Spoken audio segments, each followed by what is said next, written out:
Kenapa kita selalu memilih tugas berdasarkan preferensi? Jika kita tidak menonjol dalam suatu tugas, kita mengeluh, menentang, dan bekerja sekenanya. Apakah keadaan seperti ini mengganggumu juga? Kesaksian pengalaman ini akan menunjukkan cara memperbaiki konsepsi keliru dalam tugas dan melakukan tugas dengan baik.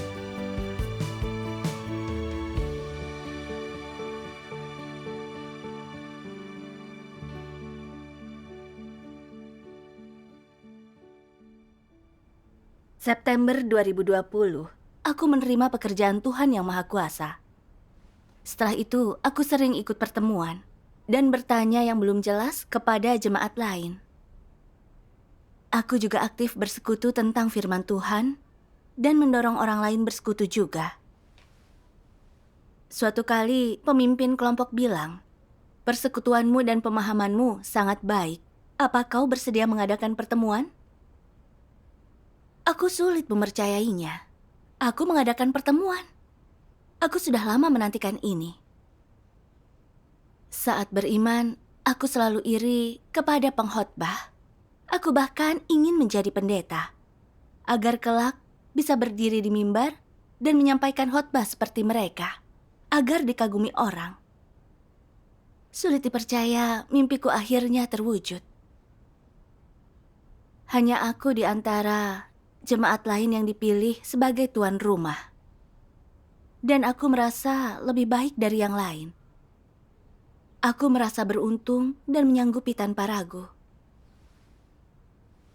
Kuputuskan mempersiapkan pertemuan di awal, mengatasi masalah orang lain secepat mungkin, dan jika tidak bisa, aku akan minta bantuan pemimpin. Tak lama kemudian, pemimpin bilang aku bekerja dengan baik dan makin percaya. Aku sangat bangga. Kemudian, karena tuntutan pekerjaan, Saudari Ivy menugaskanku menginjil.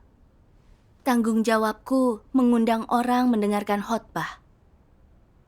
Aku tidak terima karena merasa status pembagi Injil lebih rendah daripada tuan rumah.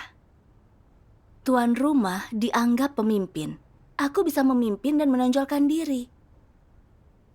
Sedangkan mengundang orang dikhotbahi, itu pekerjaan di belakang layar, tak diperhatikan orang. Aku mengeluh dalam hati. Kenapa aku ditugaskan untuk ini? Apa aku tak cukup baik? Aku tak mengerti.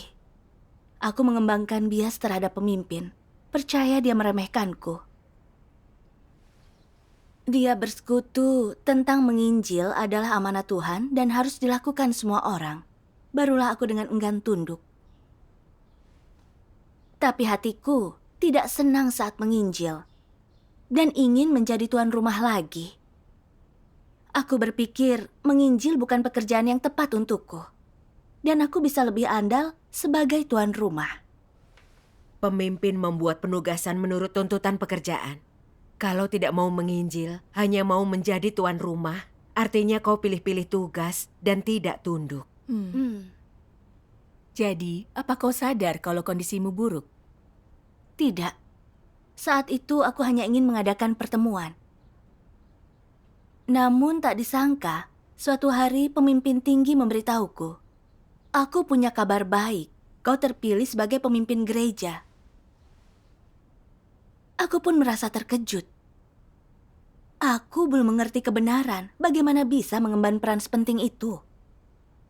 Tapi aku tahu ini Tuhan yang meninggikanku, jadi ku terima. Kemudian, pemimpin itu memberitahuku tanggung jawab utamaku pekerjaan Injil. Mendengar pekerjaan Injil, aku langsung berpikir itu tugas kurang penting. Bersekutu dengan pencari kebenaran tidak dikenal. Aku mengeluh dan merasa menentang lagi, enggan mengurus pekerjaan Injil. Lalu saat melaksanakan tugas, aku fokus mengadakan pertemuan dan tak memperhatikan pekerjaan Injil. Saat pemimpin tinggi menanyakan pekerjaan Injil, aku tidak paham dan tidak bisa menjawab. Ya, Menerima tugas lalu menyingkirkannya, itu tak bertanggung jawab. Iya. Memberitakan Injil itu pekerjaan paling penting. Tidak bekerja sama menginjil adalah kelalaian pemimpin. Benar. Aku tahu alasan hasil pekerjaan Injil tidak baik dan semua orang tak tahu cara membagikan Injil. Karena kelalaianku, aku merasa bersalah. Lalu, aku membuka diri kepada para pemimpin. Mereka memberi persekutuan dan membahas cara mengatasinya. Mereka juga memintaku lebih fokus pada pekerjaan Injil. Aku merasa sangat bersalah. Aku seharusnya memikul beban pekerjaan Injil, tapi aku gagal bertanggung jawab dalam tugas hingga kami dapat hasil buruk. Saat menyadari ini, aku merasa tak enak. Selama pertemuan, aku melihat firman Tuhan yang membantuku memahami diriku.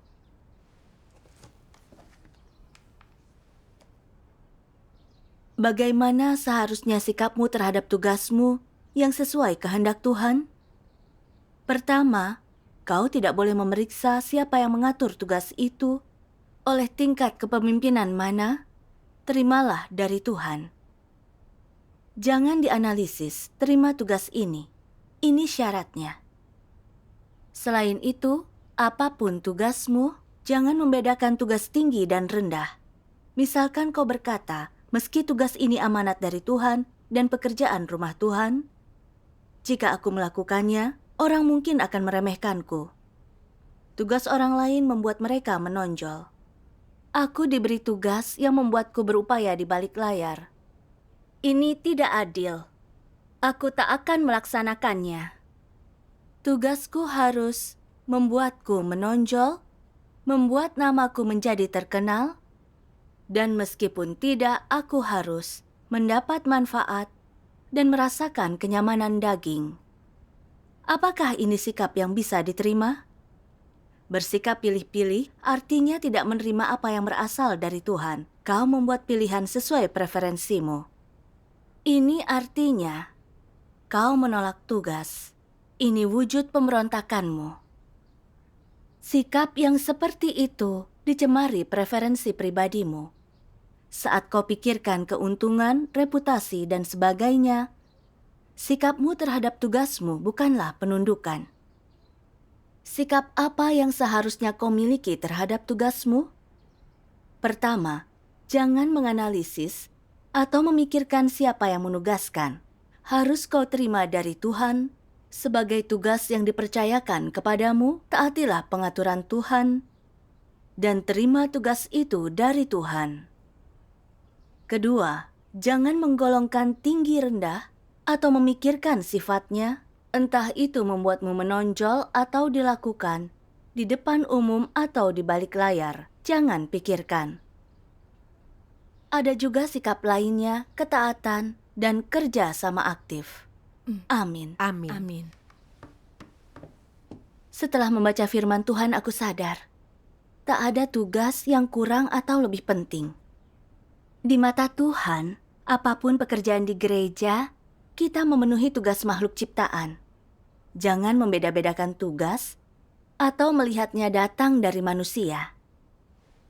Semuanya adalah tanggung jawab yang harus kita penuhi. Benar. Ya. Mungkin ada tugas yang tidak kita sukai, tapi itulah yang dibutuhkan pekerjaan gereja. Jadi kita harus tunduk dan berusaha yang terbaik. Benar. Saat merenung, kulihat aku mengutamakan pilihanku. Hanya memilih pekerjaan yang membuatku menonjol. Bila tugasku tidak sesuai keinginanku dan tak membuatku menonjol, aku tak menerimanya dan mengeluh dalam hati. Saat ditugaskan menjadi tuan rumah, karena aku suka tugas itu memuaskan hasratku dan membuatku menonjol. Aku senang dan bekerja keras. Tapi saat pemimpin menugaskanku menginjil, aku kesal kepadanya karena itu tak membuatku menonjol dan yakin dia meremehkanku, jadi aku kecewa. Bahkan mengembangkan bias terhadapnya. Aku pilih-pilih dalam tugasku. Tidak menerima itu datang dari Tuhan dan tidak tunduk. Karena konsepsi tugasku salah, aku tidak serius dan tidak terlalu memikirkannya. Kami pun dapat hasil buruk dan pekerjaan Injil terhambat. Benar. Aku menyadari kesalahanku. Apapun tugas yang diberikan, entah suka atau tidak, selama diperlukan pekerjaan gereja, aku harus tunduk dan berusaha yang terbaik. Ini seharusnya yang kupertimbangkan. Tapi aku memikirkan pilihanku sendiri. Aku ini tidak patuh dan tidak setia. Iya. Iya. Aku senang telah mengenali kerusakanku dengan membaca firman Tuhan ini. Aku bertekad, apapun tugas yang diberikan, aku akan tunduk. Amin. Syukur kepada Tuhan. Aku merenung dan bertanya, kenapa jika suatu tugas memenuhi pilihan dan hasratku, memungkinkanku menonjol, aku bersyukur. Tapi jika tugas itu tak kusukai, enggan kulakukan, bahkan aku mengeluh dan tak tunduk, kutemukan jawabannya dalam firman Tuhan. Penghargaan antikristus terhadap status dan gengsi melebihi manusia normal dan ada dalam watak dan esensi mereka. Itu bukan kepentingan sementara ataupun efek sementara lingkungan mereka. Itu ada dalam hidup dan naluri mereka. Dengan begitu, itulah esensi mereka. Dalam segala hal yang antikristus lakukan, pertimbangan pertama mereka adalah status dan gengsi mereka, tidak ada yang lain. Bagi antikristus, status dan gengsi adalah hidup dan tujuan mereka di sepanjang hidup. Dalam segala yang dilakukan, pertimbangannya yaitu bagaimana dengan statusku dan bagaimana dengan gengsiku? Apakah melakukan hal ini akan memberiku kehormatan? Apakah hal ini akan meningkatkan statusku di benak orang? Itulah hal pertama yang mereka pikirkan, yang merupakan bukti yang cukup bahwa mereka memiliki watak dan esensi anti-Kristus. Jika tidak, mereka tidak akan mempertimbangkan masalah ini. Dapat dikatakan bahwa bagi anti-Kristus, status dan gengsi bukanlah tuntutan tambahan, apalagi sesuatu yang tidak diperlukan. Status dan gengsi adalah bagian dari natur anti-Kristus. Keduanya ada dalam naluri mereka. Itu karakter bawaan. Antikristus tidak masa bodoh terhadap status dan gengsi. Ini bukanlah sikap mereka. Lantas apa sikap mereka? Status dan gengsi berkaitan erat dengan kehidupan dan keadaan sehari-hari mereka, serta yang mereka perjuangkan sehari-hari. Dengan demikian bagi antikristus, status dan gengsi adalah hidup mereka. Bagaimanapun cara mereka hidup, di lingkungan manapun mereka tinggal, pekerjaan apapun yang mereka lakukan, apapun yang mereka perjuangkan, apapun tujuan mereka, apapun arah hidup mereka, berkisar tentang memiliki reputasi baik dan posisi tinggi. Dan tujuan ini tidak berubah. Mereka tidak pernah mampu melepaskannya. Inilah wajah antikristus yang sebenarnya dan esensi mereka. Amin. Amin. Amin. Lewat firman Tuhan aku melihat antikristus mendambakan status. Mereka ingin menjadi yang terbaik dan punya tempat di hati orang. Apapun keadaannya, pertimbangan pertama mereka, apakah mereka bisa dikagumi dan dipuji. Iya. Orang normal mungkin agak kecewa jika tak dapat status. Tapi bagi antikristus, mereka tak bisa berfungsi dan sangat tersiksa sampai ke titik tak bisa hidup. Bagi antikristus, status adalah hidup mereka. Iya. Iya. Watakku pun sama. Aku selalu ingin dapat status dan pujian orang. Di antara saudaraku, aku ingin menjadi anak favorit. Di antara teman-teman, aku ingin menjadi yang terpopuler. Di sekolah, aku ingin dapat persetujuan guruku. Dan sebagai orang percaya, aku ingin menjadi seperti pengkhotbah, memberi khotbah di depan orang banyak dan dikagumi. Setelah menerima pekerjaan Tuhan, aku masih mengejar itu. Kupikir dengan mengadakan pertemuan, aku bisa membuktikan diri dan dipuji serta dihormati pemimpin. Jadi, saat ditugaskan menjadi tuan rumah, aku sangat senang. Serta menyukai perasaan dihormati dan dipuji orang. Tapi menginjil adalah tugas di belakang layar. Meski diberi gelar pemimpin, aku tak mau terima. Berpikir itu bukan tugas penting. Dan terus bertanya, kapan bisa menjadi tuan rumah lagi? Saat hasratku tidak terpenuhi, aku asal-asalan dalam bekerja, hingga hasil pekerjaan Injil buruk. Dahulu, doaku tentang ingin berusaha yang terbaik tidaklah benar ataupun jujur. Aku menipu Tuhan. Aku bekerja hanya untuk melindungi reputasiku dan dikagumi saudara-saudari, bukan memuaskan Tuhan. Aku mengkhianati watak antikristusku dan di jalan menentang Tuhan. Lewat persekutuanmu, aku tahu mengejar status berarti di jalan menentang Tuhan. Iya.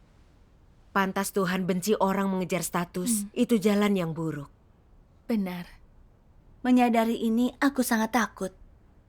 Sungguh berbahaya. Aku berdoa kepada Tuhan. Ya Tuhan, aku di tempat yang berbahaya. Aku mengejar status di jalan yang salah. Aku siap bertobat demi penyelamatanmu. Amin. Amin.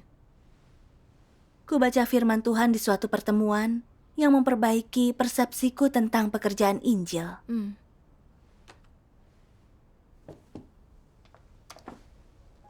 Tuhan yang Maha Kuasa berfirman, "Aku memperingatkan semua orang dan membuat mereka semua tahu bahwa mengabarkan Injil bukanlah panggilan khusus untuk satu jenis atau sekelompok orang.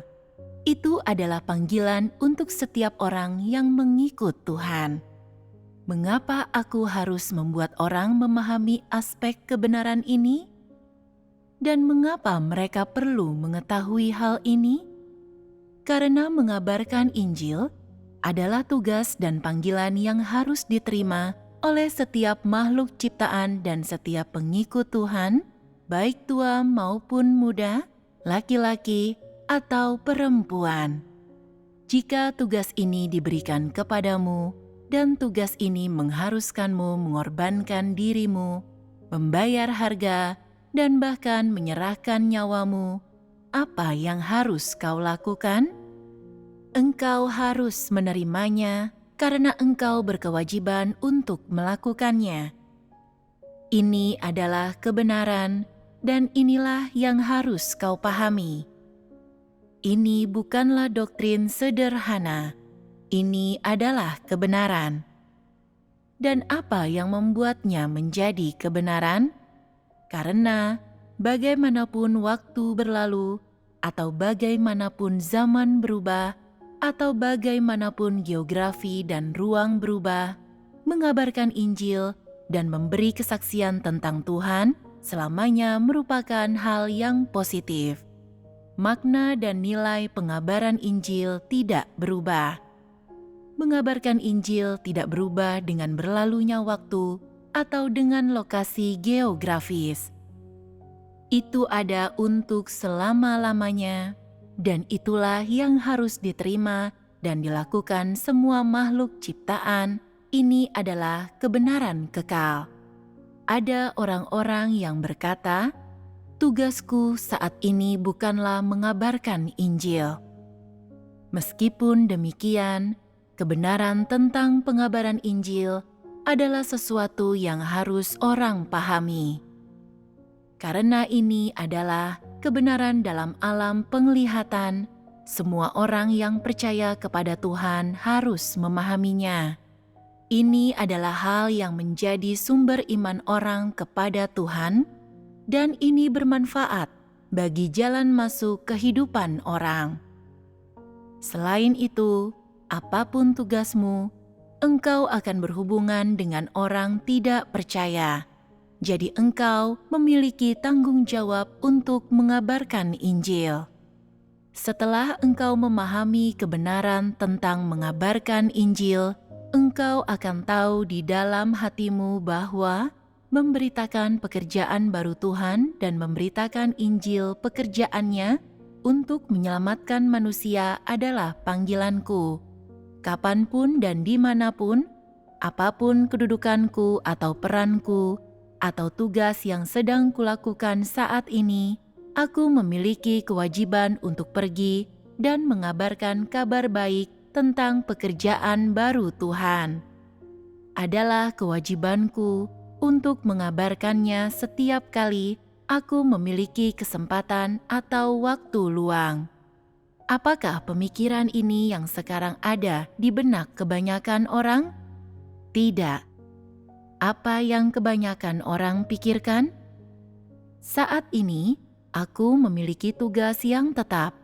Saat ini, aku sedang sibuk mempelajari dan meneliti profesi dan spesialisasi yang tetap, jadi mengabarkan Injil tidak ada kaitannya denganku. Sikap macam apa ini? Ini adalah sikap orang yang melalaikan tanggung jawab dan tugasnya, sikap yang negatif, dan orang semacam itu tidak memikirkan kehendak Tuhan dan tidak taat kepadanya. Jika engkau, siapapun dirimu, tidak memiliki beban untuk mengabarkan Injil, bukankah engkau sedang menunjukkan bahwa dirimu tidak memiliki hati nurani dan nalar? Jika engkau tidak bersemangat dan proaktif dalam bekerja sama, tidak memikul tanggung jawab dan tunduk, artinya engkau hanya bereaksi negatif dan bersikap pasif. Ini adalah sikap yang tidak boleh kau miliki. Tugas apapun yang kau lakukan dan berhubungan dengan profesi atau spesialisasi apapun tugasmu itu, salah satu aspek terpenting dari semua hasil pekerjaanmu adalah bahwa engkau mampu mengabarkan dan memberi kesaksian tentang Injil pekerjaan Tuhan untuk menyelamatkan umat manusia. Inilah yang setidaknya harus dilakukan oleh makhluk ciptaan. Amin. Amin. Amin. Setelah membaca firman, aku menangis, merasa bersalah. Firman Tuhan jelas menunjukkan menginjil itu amanat Tuhan, juga tugas tak terelakkan bagi semua orang. Di gereja, apapun tugas kita, tujuan akhir kita sama, menyebarkan Injil. Amin. Benar. Sementara itu, aku tidak suka menginjil, bahkan berpikir aku tak berperan di dalamnya. Kupikir asalkan mengadakan pertemuan dan menyirami, aku sudah memuaskan Tuhan. Aku tak mengerti pentingnya pekerjaan Injil. Benar. Lalu aku sadar, menginjil adalah kehendak Tuhan yang mendesak. Itulah pekerjaan menyelamatkan manusia, bersaksi bagi Tuhan, agar orang paham pekerjaan Tuhan dan kembali kepadanya. Ini pekerjaan yang bermakna. Benar. Tapi aku tak berpikir tentang bersaksi dan tak bertanggung jawab dalam tugas. Saat pemimpin menugaskanku menginjil, aku menentang dan melalaikan tanggung jawabku. Tak ada nurani dan akal sehat.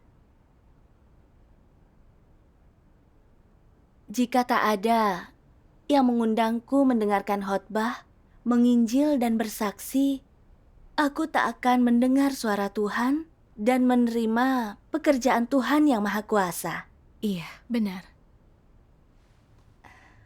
Kalau aku tak berperan dalam menginjil dan hanya asal-asalan, Tuhan tak akan menganggapku sebagai pengikutnya dan berpikir aku tak punya hati nurani. Aku lalai dan menolak tanggung jawab menginjil. Bahkan ingin mengabaikannya demi menjadi tuan rumah. Jika direnungkan, itu kesalahan besar. Iya. Benar. Aku bersyukur kepada Tuhan Yang Maha Kuasa karena membantuku mengenali kerusakanku. Aku siap bertobat. Dan apapun pekerjaanku nantinya, aku akan menginjil. Syukur Syukur kepada, kepada Tuhan. Tuhan. Persekutuanmu sungguh menyentuhku. Dulu, aku tak sadar betapa tak seriusnya aku dalam menginjil. Aku merasa sangat bersalah.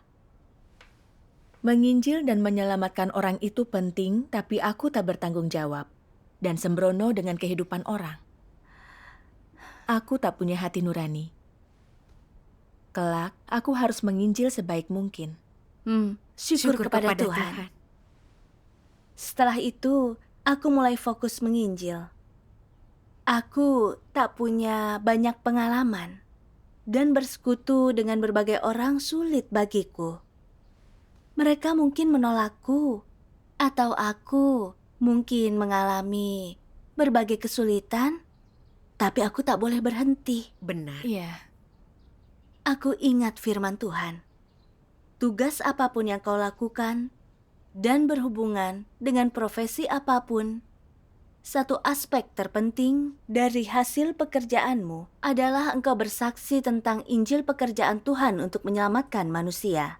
Ini yang setidaknya harus dilakukan makhluk ciptaan. Amin. Amin. Kutipan ini sangat memotivasiku. Tugas yang diberikan adalah tanggung jawab. Aku siap tunduk. Amin. Amin. Aku sadar pekerjaan Injil sangat penting. Jadi aku ingin berusaha keras menginjil dengan baik. Syukur kepada Tuhan. Aku bersyukur kepada Tuhan karena mengatur lingkungan ini. Mungkin akan sulit, tapi aku tahu selama aku tulus berdoa, Tuhan akan membimbingku. Benar. Aku teringat kisah Nuh.